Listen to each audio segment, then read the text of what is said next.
பக்தி பசி நேயர்களுக்கு பணிவான வணக்கங்கள். மனமுருகி காதல் செய்து அந்த மாயக்கண்ணனை அடைந்தார் ருக்மணி தேவி. கண்ணன் என்றால் ராதை, ராதை என்றால் கண்ணன் என்று கூறுகின்ற அளவிற்கு அளவு கடந்த அன்பு வைத்திருந்த போதும் கண்ணனை சேர முடியாமல் கண்ணனின் காதலியாகவே காவியத்தில் நின்றாள் ராதை. இவர்களுக்கு இடையில் மானிட மங்கையாக பிறந்து மாயக்கண்ணனிடம் தன் மனதினை பறிகொடுத்து அந்த கோவிந்தனின் கரம் பற்றிய கோதை ஆண்டாளின் கதையை பிரித்து சொல்கிறேன் கேளீர். 12 ஆழ்வார்களுள் ஒருவர் பெரியாழ்வார். சிறுவில்லிபுத்தூரில் உள்ள பெருமாளுக்கு அனுதினமும் தன் தோட்டத்தில் பூக்கும் மலர்களை மாலையாக கட்டி அதை அணிவித்து வழிபாடு செய்து வருவதை வழக்கமாக கொண்டிருந்தார் பெரியாழ்வார். ஒரு நாள் பூ பறிக்க தோட்டத்திற்கு சென்ற பெரியாழ்வார் அங்கிருந்த துளசி மாடத்தின் அருகில் ஒரு அழகான பெண் குழந்தை இருப்பதை பார்த்தார். அப்பகுதியில் முழுமையாக தேடியும் அன்னை தந்தை என யாரையும் அங்கே காணவில்லை. பெரியாழ்வார் தன் கண்ணில் பட்ட அந்த பெண் பிள்ளையை தன் பிள்ளையாக வளர்க்க தீர்மானித்தார். பேதையான அந்த பெண் கொடிக்கு கோதை என்று பெயர் நாமம் சூட்டினார். பெரியாழ்வார் கண்ணனின் புகழை தன் கண்மணியான கோதைக்கு போதித்து பக்தி நிறைந்த சீமாட்டியாக சீரும் சிறப்புமாக வளர்த்து வந்தார். கண்ணனின் போதனைகளை எல்லாவற்றையும் கேட்ட கோதை அதன் மீது பெரும் ஈடுபாடு செலுத்த துவங்கினாள். எங்கெல்லாம் கண்ணனின் போதனைகள் நடைபெறுகின்றதோ அங்கெல்லாம் கோதை இருப்பாள். அது மட்டுமின்றி கோதை கண்ணனை தன் நண்பனாக பாவித்து தனிமையில் இருக்கின்ற பொழுது பேசிக்கொண்டே இருப்பாளாம். விளையாடும் பொழுதும் கண்ணனோடு விளையாடுவதாக எண்ணியே விளையாடுவாளாமாம். கோதை கண்ணன் மீது கொண்ட அதீத பற்றினால் தன் வீட்டின் சுவற்றில் புல்லாங்குழல் மற்றும் மயிலிறகின் படத்தினை வரைந்து வைத்திருப்பாளாம். சிறுவயதிலேயே தன் மகள் இத்தனை பக்தியோடு இருப்பதை பார்த்த பெரியாழ்வாரும் பேரானந்தம் கொண்டார். நாட்களின் வேகத்தில் கோதையோ பருவம் நிறைந்த பெண்ணானால். அன்று வரை நண்பனாக இருந்த கண்ணன் கோதையின் இதயத்தினுள் காதலனாக உருமாறினார். மானிட மங்கை ஆனாலும் மாதவனையே மணமுடிக்க வேண்டும் என்று மனதில் ஆசையை வளர்த்து கொண்டாள் கோதை. அப்போதுதான் கோதையின் மனதில் விபரீத ஆசை ஒன்று தோன்றியது. பெருமாளுக்கு சுட்ட பெரியாழ்வார் கட்டி வைத்திருந்த மாலையை யாரும் இல்லாத வேளையில் எடுத்து அவள் தன் கழுத்தில் சூடி கொள்வாளாம். கண்ணாடி முன்பு வந்து நின்று அந்த மாலை தனக்கு எப்படி இருக்கின்றது, அந்த மாலையினை தன்னுடைய நாயகனாகிய எம் பெருமாளுக்கு அணிவித்தால் எப்படி இருக்கும், இந்த மாலையினை அணிந்தபடி நாம் பெருமாளுக்கு அருகே சென்று நின்றால் நாம் பெருமாளுக்கு சரியான இணையாக இருப்போமா, நமக்கும் பெருமாளுக்கும் ஜோடி பொருத்தம் எப்படி இருக்கும் என்று தனக்குள்ளே சிந்தித்தபடி கண்ணாடியை பார்ப்பாளாம் கோதை. வாடிக்கையாக இதை செய்து கொண்டிருந்த கோதையை அந்த மாய கண்ணனும் கண்ணாடியில் தோன்றி பார்த்து பதிலுக்கு சிரிப்பாராம். பெரியாழ்வார் வருவதற்கு முன்பாக மாலையை கலற்றி கூடைக்குள் வைத்துவிட்டு எதுவும் அறியாத பெண்ணை போல அங்கிருந்து புறப்பட்டு விடுவாளாம் கோதை. இப்படியாக கோதை தினம்தோறும் செய்து கொண்டே இருக்க ஒரு நாள் பெரியாழ்வார் பார்த்து விட்டார். பரந்தாமனுக்காக நான் கட்டி வைத்திருந்த மாலையை நீ அணிந்து பாவம் செய்து விட்டாயே, இந்த அனர்த்தத்தினால் ஏற்பட்ட துன்பத்தினை என்ன செய்து துடைக்கப் போகின்றேன் என்று புலம்பியபடியே மீண்டும் ஒரு மாலையை கட்டி பெருமாளுக்கு சூட்டி வழிபட்டாராம். தன் மகள் செய்த அந்த தவறுக்காக பெருமாளிடம் பெரியாழ்வார் மன்னிப்பு வேண்டி வீட்டிற்கு வந்தார். இருப்பினும் அவர் மனம் சமாதானம் அடையவில்லை. கவலையோடு படுத்து கண் துயின்றார். அவர் கனவில் தோன்றிய கண்ணன், பெரியாழ்வாரே, இன்று தாம் சூடிய மாலையில் ஏன் மனம் இல்லை?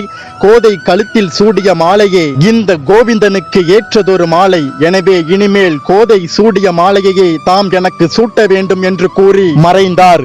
திடுக்கென்று எழுந்த பெரியாழ்வாருக்கு ஒன்றும் புரியவில்லை.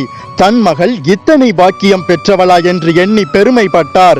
அன்று மாலையினை முடிந்து கோதையை நோக்கி வந்த பெரியாழ்வார் தன் மகளாகிய கோதையிடம் கொடுத்து, என் மகளே சுடற்கொடியே, இந்த மாலையினை நீ சூடி பின் பெருமாளுக்கு அணிய கொடுப்பாயாக என்றார். இதை கேட்டதும் கோதை பயந்து போய் நிற்க இரவில் கண்ட கனவினை கோதையிடம் கூறினார் பெரியாழ்வார். அதை கேட்டு ஆனந்தம் அடைந்த கோதை, ஸ்ரீமன் நாராயணனா அப்படி சொன்னார் என்று எண்ணி பேரானந்தம் அடைந்தாள். தன் கழுத்தில் சூடி கொடுத்தாள் அந்த மாலையை. அப்போது பெரியாழ்வார், இறைவன் சூடிக்கொள்ள மலரை கொடுக்கும் கொடியை போல திருமால் சூடிக்கொள்ள மாலையை சூடி கொடுக்கும் கொடியே, இன்று முதல் நீ சூடிக் கொடுத்த சுடற்கொடி என்று அகிலம் உள்ளவரை அழைக்கப்படுவாய் என்று போற்றினார். அன்று முதல் கோதை சூடிய மாலையை பெருமாளுக்கு அணிவிக்கப்பட்டது. செய்யப்பட்டது.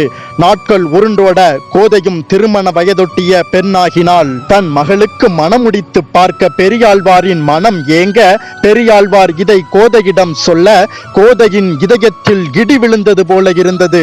அப்போது கோதை தன் மனதில் இருந்த ஏக்கத்தை பெரியாழ்வாரிடம் எடுத்து கூறினாள். தந்தையே, மணமுடித்துக் கொள்ள எண்ணிதான் நான் அந்த மாதவன் சூடும் மாலையினை சூடினேன். என் இதயம் முழுவதும் அந்த நாராயணரே நினைவுகளாக நிறைந்திருக்கின்றார். மாதவன் அவரையே மாலை சூடி மணவாளனாக ஏற்பேனே அல்லாது மாற்றான் ஒருவனை மணந்து கொள்ள மாட்டேன் என்றாள் கோதை. திருமணம் என்ற ஒன்று நடந்தால் அது அந்த திருமாலோடு நடக்கட்டும், இல்லை என்றால் கன்னியாகவே இந்த கோதை கண்மூடும் நாள் வரை வாழ்ந்து என் உயிரை விடுகின்றேன் என்றாள். அதை கேட்டதும் கோபமடைந்தார் பெரியாழ்வார். நினைத்தவர்கள் எல்லாம் சூடிக்கொள்ள மாதவன் என்ன மலர் மாலையா? ஆனிட பிறவியில் இறைவனை துதித்து புண்ணியத்தினை அடைய ஆசை கொள்ளலாம், ஆனால் இறைவனையே அடைய பேராசை கொள்ளலாமா? அது நடக்குமா? உன் அறியாமையில் இருந்து வெளியே வா கோதை, உன் மனதினை மாற்றிக்கொள் என்று கோபத்தில் கடிந்துரைத்தார் பெரியாழ்வார். எவ்வளவோ கூறியும் கோதை பின்வாங்கவில்லை. மார்கழி மாதத்தில் பரந்தாமனை அடைய பாவை நோம்பிருந்தாள். பெருமாளுக்காக பல பாடல்களை எழுதி துதிப்பாடினாள் கோதை. பங்குனி மாதம் உத்திரத்திற்கு சில தினத்திற்கு முன்பு மீண்டும் பெரியாழ்வார் கனவில் தோன்றிய பெருமாள் கோதையை மணப்பெண்ணை போல அலங்காரம் செய்து பல்லக்கில் ஏற்றி ஸ்ரீவில்லிபுத்தூரில் இருந்து ஸ்ரீரங்கம் அழைத்து வருவாயாக. என் இதயத்தை ஆண்ட அவளை என்னோடு இணைத்துக் கொள்ள சித்தமாக இருக்கின்றேன் என்று கூறி மறைந்தார். பெரியாழ்வாருக்கோ ஒன்றும் புரியவில்லை. இது நடக்குமா என்ற சந்தேகம் அவர் இதயத்துள் இருந்தாலும் பெரியாழ்வார் பெருமாள் கூறிய வாக்கை நிறைவேற்ற எண்ணினார். கோதையினை மணப்பெண்ணை போல அலங்காரம் செய்து பல்லக்கில் ஏற்றி ஸ்ரீரங்கம் அழைத்து வந்தார். அங்கு கோதை எம் பெருமானை நோக்கி பதிகம் பாடத் துவங்கினாள். கோதை பாடிய அந்த பாசுரத்தில் அனைவரும் மனம் மயங்கி எம் பெருமாளை வணங்கியபடி தன்னை மறந்து நின்றார்கள். கண்களை மூடி எம் பெருமாளை பக்தி பரவசத்தோடு அவர்கள் தரிசனம் செய்து கொண்டிருந்த வேளையில் அங்கு தோன்றினார் பெருமாள். ஆம், அழகு பதுமையாம் கோதையை அந்த அரங்கநாதனே எழுந்தருளி தனக்குள் ஐக்கியம் செய்து கொண்டார். பாடல் சத்தம் நின்றது. அனைவரும் கண்விழித்து பார்த்த பொழுது அவர்களுக்கு அதிர்ச்சி காத்திருந்தது. ஆம், கோதை தன் உயிரை ஸ்ரீரங்கத்தில் பள்ளி கொண்டிருக்கின்ற பெருமாளின் இதயத்தோடு ஐக்கியம் செய்து கொண்டிருந்தார். பெரியாழ்வாரின் கண்களில் கண்ணீர் பெருக, கோதையே, என் மகளை நாச்சியாரே, சூடிக் கொடுத்த சுடற்கொடியே, உன்னை மகளாக கிடைக்கப் பெற நான் என்ன புண்ணியம் செய்தேன் என்று உணர்ச்சி ததும்ப கூறினார். என் மகளே, நீ இந்த மண்ணை ஆண்டால் இல்லை, இந்த விண்ணை ஆண்டால் இல்லை, ஆனால் மண்ணையும் விண்ணையும் அளந்த ஆயவனாம் மாதவனின் மனதினை ஆண்டவள் ஆனாயோ. இனி இந்த உலகம் இருக்கும் காலம் வரை இறைவனின் இதயத்தை ஆண்டவள் நீ என்பதை உணர்த்த ஆண்டாள் எனும் சிறப்பு பெயரோடு அகிலம் புகழ அழைக்கப்படுவாய் என்று தன் மகள் கோதைக்கு ஆண்டாள் என்று பெயர் நாமம் சூட்டி பேரானந்தம் கொண்டார் பெரியாழ்வார். பெரியாழ்வார் தோட்டத்தில் துளசி செடிக்கு அருகே இடம் பிடித்த கோதை பின் பெரியாழ்வார் வீட்டில் இடம் பிடித்த கோதை எம் பெருமானாம் கண்ணன் சொற்பொழிவு நிகழ்கின்ற இடங்களில் எல்லாம் இடம் பிடித்த கோதை 12 ஆழ்வார்களுள் ஒரு ஆழ்வார், அதுவும் பெண் ஆழ்வார் என்ற சிறப்பு இடத்தை பிடித்த கோதை தன்னுடைய பாடல் வரிகளால் தமிழ் இலக்கியங்களுளும் இடம் பிடித்த கோதை இறுதியில் அந்த பரந்தாமனின் இதயத்திலேயே இடம் பிடித்து விட்டால் அன்னை ஆண்டாளின் வழியில் நாமும் பெருமாளை வணங்கி வைகுண்ட பிராத்தம் பெறுவோம். மண்ணுலகில் பிறந்தாலும் மனம் உருகி இறைவனை துதித்தால் எப்பேற்பட்ட நிலையையும் அடையலாம் என்பதற்கு 7ஆம் நூற்றாண்டில் வாழ்ந்த ஆண்டாளின் கதை முன் உதாரணமாக இருக்கும். அன்னை ஆண்டாளின் புகழ் வாழ்க, அப்பன் நாராயணரின் புகழ் வாழ்க, ஓம் நமோ நாராயணாய வாழ்க. இந்த கதையினை நான் நன்றாக எழுதியிருக்கின்றேன் என்று நீங்கள் நினைத்தால் லைக் பண்ணுங்க. உங்களுடைய கருத்தை கமெண்டில் தெரிவியுங்கள். பயனுள்ள பல பக்தி தகவல்களுக்கு நம்ம பக்தி பசி சேனலை சப்ஸ்கிரைப் பண்ணுங்க. மீண்டும் ஒரு சிறந்த பக்தி தொகுப்போடு உங்களை சந்திக்க வரும் வரை காத்திருங்க. பக்தி பசியோடு வணக்கம்.